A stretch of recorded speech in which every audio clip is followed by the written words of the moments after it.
Subscribe now and press the bell icon. Never miss an update. प्रसंग 24। गुरु बिनु भवनिधि तरे न कोई, जो बिरंची संकर सम होई। वह गुरु ही क्या, जो शिष्य के भय और शोक का हरण न करे। श्री चरणों में माथું નમાવી રહેલા જયરામભાઈ કોટેચાને કાને આ શબ્દો અથડાયા।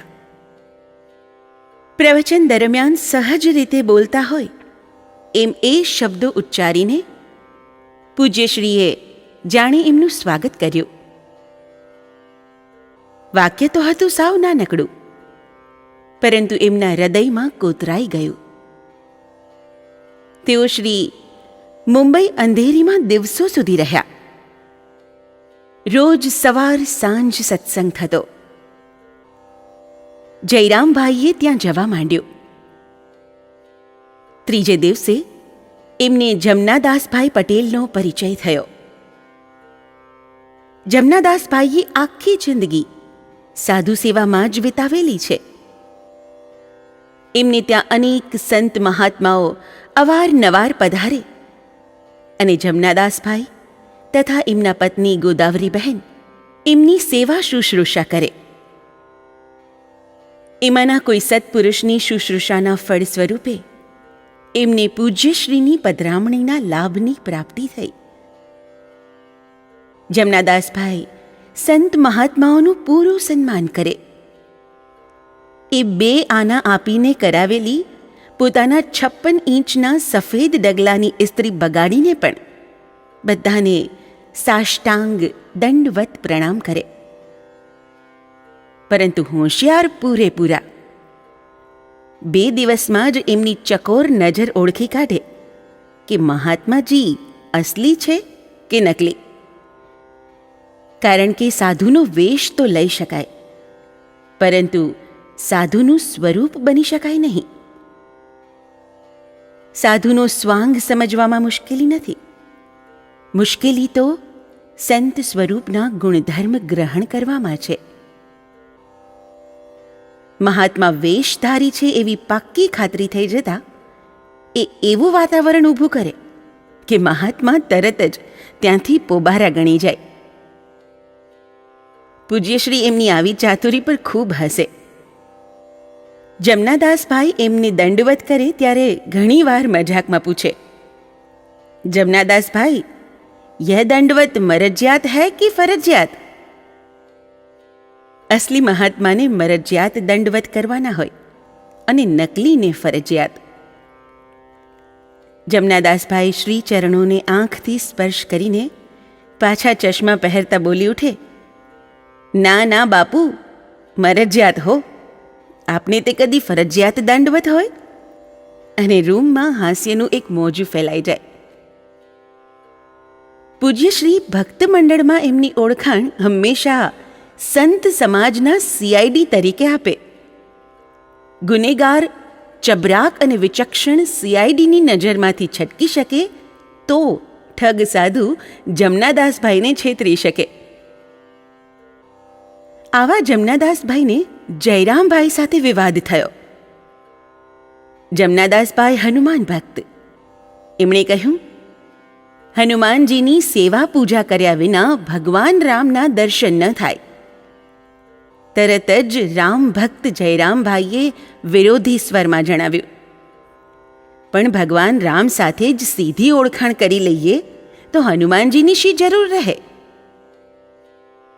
આ બંનેની ચર્ચા રસપૂર્વક સાંભળી રહેલા પૂજ્યશ્રી હળવેથી બોલ્યા, यह बात इस प्रकार जयराम की समझ में नहीं आएगी। हनुमान का अर्थ तुम लोग जानते हो, हनम अहंता इति हनुमंता, ऐसा इसका अर्थ होता है। जब तक हमारे में अहंता अहंकार होगा तब तक हमें ईश्वर दर्शन नहीं होंगे। हनुमान जी हमारे अहंकार का संपूर्ण नाश करके हमें राम जी से मिलाते हैं। उनकी कृपा बिना अहंकार नहीं जाता है। એક બહેને પ્રશ્ન કર્યો, હનુમાન ચાલીસા અને હનુમાન બાહુકનો પાઠ બહેનોથી ન થાય એવું અમે સાંભળ્યું છે. આ અંગે આપની શી આજ્ઞા છે? पूज्यश्री કહ્યું, मान लो कि कोर्ट में तुम्हारा केस चलने वाला है. उस वक्त तुमने यदि वकील नहीं रखा होगा तो क्या तुम्हारा केस कोर्ट में चल सकेगा? ठीक इसी प्रकार हनुमान जी हमारे वकील है और रामचंद्र जी न्यायाधीश. बिना वकील के हम न्यायाधीश के पास कैसे जा सकते हैं? तुम सब पाठ कर सकती हो मां? જયરામભાઈએ પૂછ્યું, જાગૃતમાં સ્વપ્ન એટલે શું? પૂજ્યશ્રી કહે છે, उसका नाम समाधि है. उस वक्त जगत साधक के लिए स्वप्न जैसा बन जाता है. જયરામભાઈએ પૂછ્યું, મેં સાંભળ્યું છે કે શ્રી રમણ મહર્ષિના ભાઈ સર્વાધિકારી જન્મ્યા ત્યારથી જ મહર્ષિ સાથે રહ્યા હતા, છતાં ઈશ્વર ભક્તિ એને સ્પર્શી શકી નહીં. મહર્ષિના દર્શનાર્થે આવતા લોકો પાસેથી પૈસા પડાવવાની જ એની વૃત્તિ રહેતી. આપ સત્સંગનો મોટો મહિમા સમજાવો છો, તો એ સત્સંગની આ સર્વાધિકારી પર કેમ કંઈ અસર ન થઈ? પૂજ્યશ્રી કહે છે, देखो जयराम भाई, जिस तालाब में कमल खिलता है उसी तालाब में मछली भी रहती है, लेकिन भ्रमर पानी में नहीं रहता. वह बाहर से उड़ता हुआ आता है और कमल में रहा हुआ मधु पराग ले जाता है. पानी में 24 घंटा साथ में ही रहते हुए भी मछली कमल से कुछ प्राप्त नहीं कर सकती है. यहां पर अधिकार भेद की बात है. बिना अधिकार के 24 घंटा साथ में रहो तो भी कुछ प्राप्त नहीं होता. एक दूसरी बात, चींटी मुंह में नमक लिए यदि शक्कर के पहाड़ पर से चली जाए तो भी जब तक वह मुंह में से नमक फेंक न दे तब तक उसे शक्कर का स्वाद मालूम नहीं पड़ेगा. उसी तरह पैसे के मोह जैसा नमक पहले छोड़े तो फिर शक्कर सत्संग का स्वाद आवे. एक जिज्ञासुए पूछ्યું, મહાત્મા ગાંધીજી કહેતા કે હું દાશરથી રામને નથી ભજતો, પરંતુ પરબ્રહ્મ રામ જે સર્વવ્યાપક છે તેને ભજું છું. તો શું દાશરથી રામ પતિત પાવન છે? पूज्यश्रीए जवाब आप्यो, महात्मा गांधी जी कौन सी धुन बोलते थे? आपने सुना है? वे कहते थे, रघुपति राघव राजा राम, पतित पावन सीताराम. इस धुन से तो दाशरथी राम ही सिद्ध होते हैं. यही रघुकुलोत्पन्न श्री रघुपति देवी सीता जी के स्वामी और पतितों को पावन करने वाले श्री रामचंद्र जी ही सर्वव्यापक राम है. यदि ऐसा नहीं हो तो फिर उपरोक्त धुन बोलने का क्या अर्थ है? जयराम भाई पूछ्યું, આપણે ભગવાન રામને રઘુપતિ રઘુનાથ તરીકે સંબોધીએ છીએ, તો રઘુ એટલે શું? પૂજ્યશ્રીએ જવાબ આપ્યો, રઘુ यानी जीव, रघुपति यानी जीव का स्वामी. जयराम भाई पूछ्યું, आप श्री મંત્રરાજનો જપ કરવા પર જોર આપો છો, પરંતુ હું પુસ્તકોમાં વાંચું છું કે ધ્યાન વગર ઈશ્વર પ્રાપ્તિ ન થાય, તો કરવું શું? પૂજ્યશ્રીનો જવાબ, जप की संख्या बढ़ने पर, उसमें एकाग्रता होने पर वहीं फिर ध्यान हो जाता है. जयराम भाई पूछे छे, मैं एक शास्त्र में वांच्યું છે કે ઈશ્વર છે એવું સિદ્ધ થઈ શકતું નથી. આ વિશે આપનો શો મત છે? પૂજ્યશ્રીએ કહ્યું, ईश्वर शब्द ही एक मजबूत प्रमाण है कि ईश्वर है। यदि न होता तो इस शब्द की उत्पत्ति ही नहीं होती। गुफा में रहकर यदि आप सूर्य का दर्शन न कर सके तो क्या वह सिद्ध हो गया कि सूर्य है ही नहीं? आचार्य लोग जिस कोटि तक पहुंच पाते हैं वहीं से वे शास्त्र की रचना करते हैं। देखो, हमारे राम जी ने तो ईश्वरत्व सिद्ध कर दिया। જયરામભાઈએ પૂછ્યું, કેવી રીતે? પૂજ્યશ્રીનો જવાબ, अपने कृत्यों से।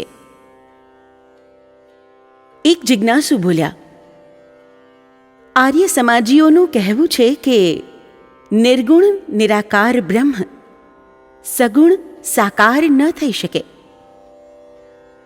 પૂજ્યશ્રીએ કહ્યું, जो निर्गुण निराकार ब्रह्म यानी ईश्वर सारे जगत को आकार देने में समर्थ है, वे भक्तों के कल्याण और भाव के कारण साकार हो सकते हैं, इसमें कोई संदेह नहीं। एक भक्तનો પ્રશ્ન, હું મૂર્તિની ઉપાસના કરું છું, વર્ષોથી મારો એક ક્રમ છે। હવે મને મૂર્તિ હલતી દેખાય છે, એનું શું કારણ? पूज्यश्री कहूं, आपका ध्यान अब सूक्ष्म में प्रवेश करता जाता है। स्थूल में से आप सूक्ष्म की ओर प्रगति करते हैं। यह आगे बढ़ने की निशानी है। અંધેરીમાં ડોક્ટર છબીલભાઈએ જોયું કે પૂજ્યશ્રીને આંખે બહુ ઝાંખપ લાગે છે અને જોવામાં તકલીફ પડે છે। એટલે એક દિવસ એમને આગ્રહભરી વિનંતી કરીને આંખના ડોક્ટર ઝવેરીને તેડી લાવ્યા। પૂજ્યશ્રીની આંખો તપાસતા જણાયું કે તે બહુ નબળી પડી ગઈ હતી। તેમણે એમના ચશ્માની સાથે સાથે એક પાર્કર વેક્યુમેટિક પેન પણ શ્રી ચરણોમાં મૂકી અને હવેથી એ પેન વડે લખવા આગ્રહ કર્યો। ચશ્મા પહેર્યા પછી આંખોની તકલીફ અને રોગો વિશે ચર્ચા થઈ। તે દિવસથી નેત્ર યજ્ઞની પૂર્વ ભૂમિકા શરૂ થઈ। બીજ વવાઈ ગયું। 2-4 દિવસ પછી પૂજ્યશ્રીએ ગરમ મિજાજના છબીલભાઈને કહ્યું, छबील, चश्मा पहनकर जब मैं देखता हूं तो तुम्हारे क्रोध के सिवा और कुछ भी नजर नहीं आता, और कुछ लिखने के लिए जब कलम उठाता हूं तो तुम्हारे कल्याण के लिए सोचता रहता हूं। वाक्यो नानकड़ा અને સીધા સાદા હતા, પરંતુ એની પાછળ કેટલો ઊંડો ગર્ભિત સંકેત છુપાયેલો હતો। પૂજ્યશ્રી ઓપેરા હાઉસ નજીક આવેલા એક નર્સિંગ હોમમાં પધાર્યા હતા, સાથે જયરામભાઈ।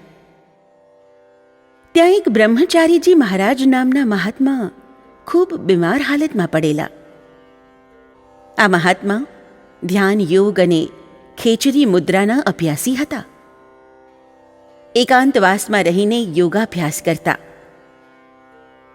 દિવસો સુધી ધ્યાનમાં બેસી રહેવાને કારણે એમના આંતરડા સડી ગયેલા અને તેમાં મળ જામી ગયેલો, તેથી એ બહુ તકલીફ ભોગવતા હતા। સ્વભાવે ખૂબ સજ્જન। પૂજ્યશ્રીને જોઈને એ ભાવવશ બની ગયા। તેઓ શ્રીએ કૃપા કરીને એમને એક સંતરું ખાવા આપ્યું અને થોડા દિવસ સંતરા મોસંબી લેવા સૂચન કર્યું। સંતરા સાથે વીંટાયેલા આશીર્વાદને પ્રતાપે આ મહાત્મા થોડા સમય પછી સ્વસ્થ બની ગયા। જયરામભાઈનું સુમન હાઉસ ત્યાંથી નજીક, તેથી એમણે ઘેર પધારવા આગ્રહ કર્યો। પૂજ્યશ્રી સંમત થયા। પૂજ્યશ્રી ઘેર પધાર્યા ત્યારે ભાવ સમાધિમાં લીન બનીને એમણે પૂજન અર્ચન વગેરે કર્યું। એ રસાનંદે બંને પતિ પત્નીને દીક્ષા લેવા પ્રેર્યા। દીક્ષાવિધિ પૂરી થયા પછી જયરામભાઈએ પૂજામાં રાખવાનો ફોટો સહી કરવા માટે હાથમાં મૂક્યો તેઓશ્રીએ લખ્યું, ગુરુનિષ્ઠા ભવમોચની જો સમ્યક હો નિર્વાહ, અનાયાસ વિચરે બના જગ સે હો બેપરવાહ. એક વખત પૂજ્યશ્રીએ જયરામભાઈને કહ્યું, कुछ दिनों के बाद प्रकाशानंद जी महाराज का शरीर छूटने वाला है, चलो एक बार जाकर उनसे मिल ले. વાલ્કેશ્વર નજીક પોતાના એક ભક્તને ત્યાં પ્રકાશાનંદજી મહારાજ હતા. જયરામભાઈ એમને ત્યાં લઈ ગયા. પૂજ્યશ્રીને જોતા જ પ્રકાશાનંદજી મહારાજ એમને એકદમ ભેટી પડ્યા. થોડી વાર પછી સ્વગત બોલતા હોય એમ બોલ્યા, વૃત્તિઓ ઉઠે એમનું શમન કરે તે સંત. પછી પૂજ્યશ્રી પ્રત્યે સંકેત કરીને બોલ્યા, પરંતુ જેનામાં કોઈ પણ જાતની વૃત્તિ ઉઠે જ નહીં તે ભગવાન. પૂજ્યશ્રી ઈશ્વરાવતાર છે એવો ભાવ એ શબ્દોમાંથી સ્પષ્ટપણે ઉઠતો હતો. જતી વખતે જયરામભાઈને ઉદ્દેશીને કહ્યું, તમને સાચા ગુરુ મળ્યા છે, એમનો બરાબર લાભ ઉઠાવજો. ત્યાર પછી થોડા દિવસ રહીને પ્રકાશાનંદજી મહારાજે નશ્વર શરીરનો ત્યાગ કર્યો. વર્ષો વીતતા ગયા તેમ તેમ જયરામભાઈ અનુભવતા ગયા કે એમના જીવનને ભરડો લઈ રહેલા ભય અને શોકનું સાચા અર્થમાં હરણ કરી લઈને પૂજ્યશ્રીના ગુરુત્વે એમનું રક્ષણ કર્યું હતું. એવો એક પ્રસંગ જયરામભાઈના જ શબ્દોમાં. ઈસવીસન 1952ની સાલ. મને વેપારમાં ખૂબ મોટી ઉપાધિ આવી પડી. એકાએક જાણે આફતના અંધારા ઉતરી આવ્યા. હું શોકમાં ડૂબી ગયો. ચિંતા રાત દિવસ મને કોરી ખાવા લાગી. કહેવાય છે ને કે ચિતા સારી પણ ચિંતા નહીં સારી. ભય એક જ વાતનો હતો કે જો ધન નાશ થઈ જશે તો મારામાં તો કંઈ કરી શકવાની શક્તિ નથી. મને એકદમ પૂજ્યશ્રી યાદ આવ્યા. હું શ્રી ચરણોમાં પહોંચ્યો અને બધી પરિસ્થિતિથી મેં એમને વાકેફ કર્યા. મારી હકીકત સાંભળ્યા પછી એમણે હિંમત ભર્યા દ્રઢ અવાજે કહ્યું, कुछ भी नहीं होगा, तुम बिल्कुल फिक्र न करो और भगवान पर भरोसा रखो. भगवान शरणागत की सदैव रक्षा करते हैं. सच्ची शरणागति लेने पर आफत का पहाड़ हमको कभी दबा नहीं सकता है. कंकर के रूप में थोड़ा थोड़ा गिरकर हमारे शरीर को छूकर वह गिर जाता है. जो भगवत शरण में नहीं रहता उससे ही वह दबा डालता है.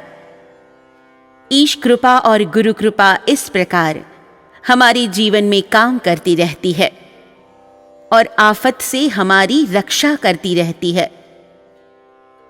फिर चिंता किस बात की जयराम भाई? मुर्दाने पण एक वार तो बेठा करी देवानी शक्ति ए वाक्यों भरेली हती. तेज प्रकाश वेरता पूज्यश्रीना आ कृपा किरणोए मारा जीवનમાં ઉતરી આવેલા આફતના અંધકારને સંપૂર્ણ દૂર કરી દીધો અને મારા શોકનું હરણ કરી લીધું. વિપત્તિના વાદળ વિખરાઈ જતા મારો વેપાર પૂર્વવત સારો ચાલવા લાગ્યો. ઈસવીસન 1965માં મને ખૂબ બીમારી આવી. મરડાએ મારા શરીરમાં રહેલું તમામ સત્વ ચૂસી લીધું. રોજ 40-50 વાર શોર્ટ જવું પડે. મારી સ્થિતિ ગંભીર બની ગઈ. એ અરસામાં પૂજ્યશ્રી મારી સાથે 2 મહિના સુધી રાંચીમાં રહ્યા. પરંતુ મારી તબિયત સુધરવાને બદલે બગડતી ચાલી. મારી નિષ્ઠા અને ધીરજની કસોટી થઈ રહી હતી, પરંતુ હું એમાં હાર્યો. પૂજ્યશ્રીએ તો મને કહ્યું હતું, બિલકુલ ઠીક હો જાયગા જયરામ ભાઈ, ફિકર નહીં કરના. પરંતુ મારી નિષ્ઠા ડગી ગઈ હતી, મારી ધીરજ ખૂટી ગઈ હતી. શ્રી વચનોમાં મને વિશ્વાસ ન બેઠો. પૂજ્ય શ્રી એમના બધા કાર્યક્રમો રદ કરીને મને સંપૂર્ણ સારું ન થઈ જાય ત્યાં સુધી મારી સાથે રહેવાની તૈયારી કરીને રાંચી આવ્યા હતા. પરંતુ મારા કઠિન પ્રારબ્ધને પરિણામે હું એમનો સાથ છોડીને દવા કરાવવા મુંબઈ ગયો. છતાં મારા સ્વાસ્થ્યમાં ખાસ સુધારો ન થયો. ઈસવીસન 1966માં મૃત્યુ ભયે મને બેચેન બનાવી દીધો. પૂજ્યશ્રી એ સમયે ઓરિસ્સામાં દુષ્કાળ રાહત કાર્યની પ્રવૃત્તિમાં ગળાડૂબ રહેતા હતા. એમણે મને પણ ઓરિસ્સા આવવા પત્ર લખેલો. છેવટે ઉમેર્યું હતું, જયરામભાઈ, કમ સે કમ મનોરંજન કે લીએ તો યહાં આ જાઓ. પરંતુ હું જઈ શક્યો નહીં. ન જવા પાછળ ભાવ એ કે હું માંદો માણસ ત્યાં કોઈ જાતની સેવા તો કરી શકું નહીં, જઈને ઉલટાનો ભારરૂપ થાવ. થોડા દિવસ વીત્યા પછી મારી તબિયત એકદમ લથડી ગઈ અને તાબડતોબ ઓપરેશન કરવા માટે મને હોસ્પિટલમાં દાખલ કર્યો. ઓપરેશનમાં લોહી વધુ પડતું વહી ગયું. ડૉક્ટરો મારી નાડ પકડીને ઊભા હતા. ઘડીઓ ગણાઈ રહી હતી. કોઈએ બચવાની આશા રાખી નહોતી. પથારીમાં પડ્યા પડ્યા પૂજ્યશ્રીનું સ્મરણ કર્યા સિવાય બીજો કોઈ ઉપાય મારી પાસે નહોતો. મેં બીમારીના બધા સમાચાર ઓરિસ્સા ખાતે પૂજ્યશ્રીને પહોંચાડ્યા હતા. દયાળુ શ્રી ગુરુદેવ એ સમાચાર મળતા પણ નોય વિલંબ કર્યા વિના પહેલી ટ્રેનમાં મુંબઈ આવવા નીકળ્યા. મુંબઈ પહોંચીને સીધા હોસ્પિટલમાં આવ્યા. તેઓ શ્રીએ મારા માથા પર હાથ ફેરવ્યો. નાડ પકડીને ઊભેલા ડૉક્ટર દૂર થઈ ગયા. એમના એ દૈવી સ્પર્શે મને મૃત્યુના બિછાનામાંથી બેઠો કરી દીધો. શ્રી ગુરુદેવે શિષ્યને ભય અને શોકમાંથી મુક્ત કરવાનું ગુરુ તરીકેનું કર્તવ્ય બરાબર બજાવ્યું. હું ઓરિસ્સા એમની પાસે ન ગયો તો પોતે જાતે મારી પાસે પધારીને પણ મારી રક્ષા કરી. શ્રી ગુરુદેવની આવી અહેતુકી કૃપાથી આ જીવન મારે માટે કામધેનુ ગાય જેવું સિદ્ધ થયું છે. જીવનમાં મેં જે કંઈ પણ ઈચ્છ્યું તે ગુરુ કૃપાએ મને મળ્યું. વિપત્તિઓ આવી પણ પાંદડાની જેમ ઉડી ગઈ.